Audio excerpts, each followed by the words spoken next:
Hi, everyone. Steve Adubato. We kick off the program with an important conversation with a member of the state legislature. Assemblyman Brian Bergen is the Assembly Minority Whip. That means he's a leader in the state assembly. And more importantly, no disrespect to your service in government, Assemblyman. A West Point graduate, served in the U.S. Army from 1997 to 2008 as an officer and Apache helicopter pilot in Iraq, earning a Bronze Star and a Combat Action Badge. Needless to say, thank you for your service, Assemblyman. You're very welcome.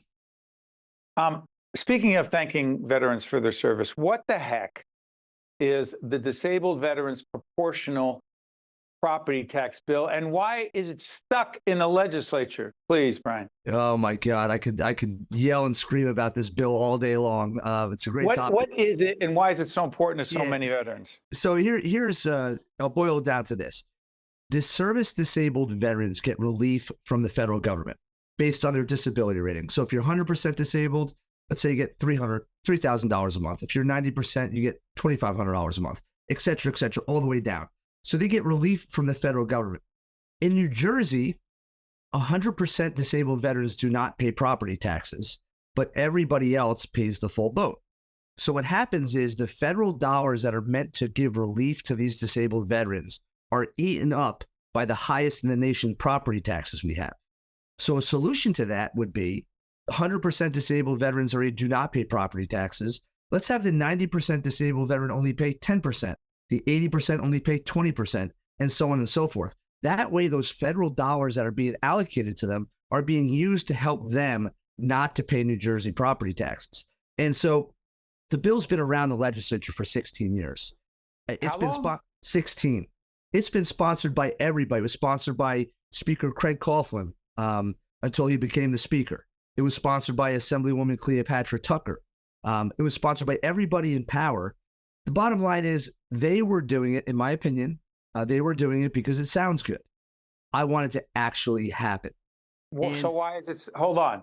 If two previous Democrats had sponsored the bill, now you, as a Republican and a veteran, served our country, is sponsoring the bill.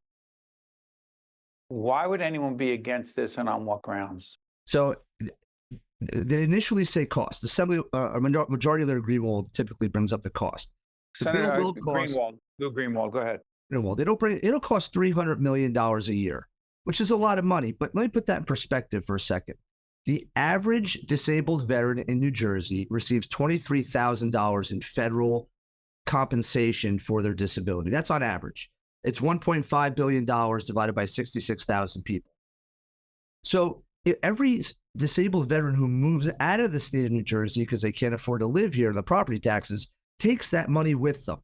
So it's advantageous for us to incentivize them to stay here in New Jersey because that's so on a fiscal analysis, it makes sense to do.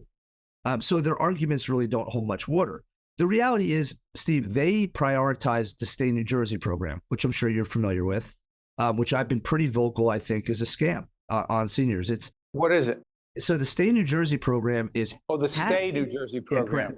Yeah. Why would, no disrespect, Assemblyman, why a scam if it gives money back to seniors? There's no way it's going to happen. No chance. No chance. It costs $1.3 billion a year. In the first 2 years, they've only saved up $300 million to pay for it starting in 2026. There is no chance, Steve, no chance that that bill ever materializes. And if it does, I can guarantee you it'll only be for a year or two because the senior population in New Jersey is going to double by 2050. Double. So this bill that's $1.3 billion a year now to give property tax relief to seniors is going to double in cost over time. And the reason why it's so egregious, and I was the only no vote in the state legislature, was because you could make up to $500,000 a year, be 65 years or older, and get half off your property tax. That's just stupid. So what I think is going to happen, and I'd bet on it, is that no senior will ever see this benefit ever. And if they do... Hold on one second, Assemblyman. You're saying the Democrats who advocate for this and the Republicans who voted for it are voting for something that's never going to happen? That's a fact. That's okay. A fact. And if it does happen, and I hope everybody and their brother watches this and hears this come out of my mouth. If it does happen, it may be for a year, may be for 2 years. It will eventually fail, and that's even worse. All right, switch gears. I've been wanting to have this conversation with you for a while because you understand the military better than most. You understand public life better Right. than most. And I think my sense is you understand, Assemblyman, the connection between elected officials at every level of government and the military. So, and again, we don't know what's going to happen with the Department of Defense Secretary on the federal level. And someone could say, why are you asking the Assemblyman that question? He's a state official. But you understand these issues and your opinion matters. And you're a leader in the Thank you. Republican Party. Appreciate that. Well, it's just true. It's a fact. Question. What do you believe the appropriate role of the United States military is vis-a-vis, as it relates to the mass deportation of those who are undocumented? Does the U.S. military, in your position, knowing what you know, have a role in that regard? And if so, what is it? In my opinion, no, they should not have. They do not and should not have a role. The role of the U.S. military is to protect the nation, the borders of the nation, and beyond. It's not against foreign enemies. Yes, that's true. Now our oath does say foreign and domestic. Okay. We do take an oath to that. We protect the Constitution against enemies, foreign and domestic. However, it's a very dangerous, slippery slope to begin to do any military action on U.S. soil. It's very dangerous. It should not happen. It's reserved for the National Guard in disasters and that type of thing. If you're talking to me, if you ask me, do I think there's a role for the military to secure the borders? I would say yes. That would be the extent of their. But deporting undocumented. No, I don't think that's a good use. No. Well, how about this? Do you believe? And again, Pete Hegseth, as we do this program, we don't know what's going to happen. Right. Okay. Let's leave it at that. He's not the issue. But you have a perspective that I, as a journalist, as a person who never served, I don't have any sense of this. He has said publicly, unless he recants this, women should not serve in combat. Couldn't disagree more. I couldn't. I think that is an absolutely terrible and dangerous position for that man to take. I mean, I respect his military service. I don't think he'd be bad in the role. I don't know a whole lot about him. But that one issue in particular, he is dead wrong. Dead wrong. And I got to tell you, I have served. Tell us why. Tell us because of what you've seen. Yeah, I've served a military leader. Go ahead. I'm sorry. Yeah, I've served with many women overseas in combat.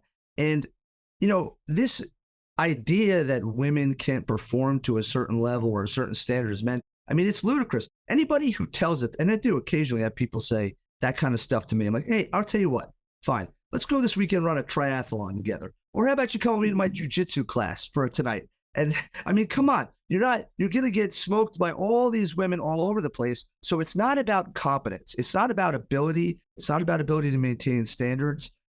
Some men do take argument with the fact that they see a different role, societal role. Okay. I can't argue with them against their beliefs on that, whether or not women should. But in the military and in combat, you say, in terms of competence, ability, and standards, definitely, 100%, definitely. Okay, one more on the federal level. When we come back to Governor Murphy and COVID, you're not giving him high grades for how he handled COVID during that time. No, not at all. Well, I promise we'll get to that. How about this? Got to get rid of, quote, the woke generals. President Trump has said it. First of all, do you know what a woke general is? A and B. How do you get rid of them? No. So I have complete, total confidence in our military and in our military generals. You don't just accidentally become a general. You don't necessarily, there is some politics involved, of course, a little bit, but you can't just purely politic your way up to becoming a general. These are high quality military officers, many of whom, I know a lot of colonels now. I'm of that age where my West Point classmates are all colonels. These are incredibly competent people. The military is not woke. And when I go around to different places, I explain to people, our military is unbelievably effective, competent, and not woke at all. Hold on, Mr. Stanley. I'll do a governor in a second on COVID. Do you know you can get in trouble with some of your Republican compatriots for being openly critical on the merits of certain policies that are being advocated by the Trump administration? A, do you know it? And B, do you care? Yeah, yes, I know it, and I don't care. Because when it comes to the military, I'm just speaking reality. So, look, in the military, it is very important to be extremely well-rounded, particularly for leadership, okay? So I have read, before I deployed to Iraq, I read the Quran cover to cover. I read as much as I could about ancient Mesopotamia to understand there. I think it's important for military officers to read different points of view on different things. And sometimes some of the further right folks point to those teachings as being quote unquote woke, and they're wrong. What it's more about is being having a well-rounded understanding of the world around you. And that's important. And look, that's just the truth. And I know it to be the truth. How dare you try to have a well-rounded understanding of things? Real quick, Governor Murphy not get a high grade for handling 5 years after the pandemic. Why? I got a minute left. Go ahead. Well, I mean, it was a train wreck the whole time. He abused his power, cut the legislature completely out. It's not only his fault. The legislature had a role here to play in an ability to do it, legally, and just advocated all responsibility to the governor. Wasn't the governor flying the plane and figuring it out as it was? I mean, who knew? What was the game plan? Yeah, all right. Now we're talking first couple weeks, first couple months. Yeah, but after that, he should have relied on the advice and consent of the larger legislative body to get a more well-rounded view of what the populace needed. And he didn't. He relied on a small bubble of people in the governor's office to make decisions that ultimately weren't good for others. We'll continue the conversation with a whole range of people looking back at the governor's leadership, at how the state handled it and its impact on us. Assemblyman Brian Bergen, Minority Whip, thank you for joining us. Thank you for your candor and your service to our country. Thank you, Assemblyman. You got it, man. Thank you for having me. You got to stay with us. We'll be right back.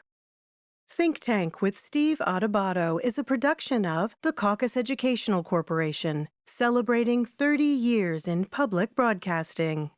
Funding has been provided by the Turrell Fund, a foundation serving children. Operating engineers, Local 825.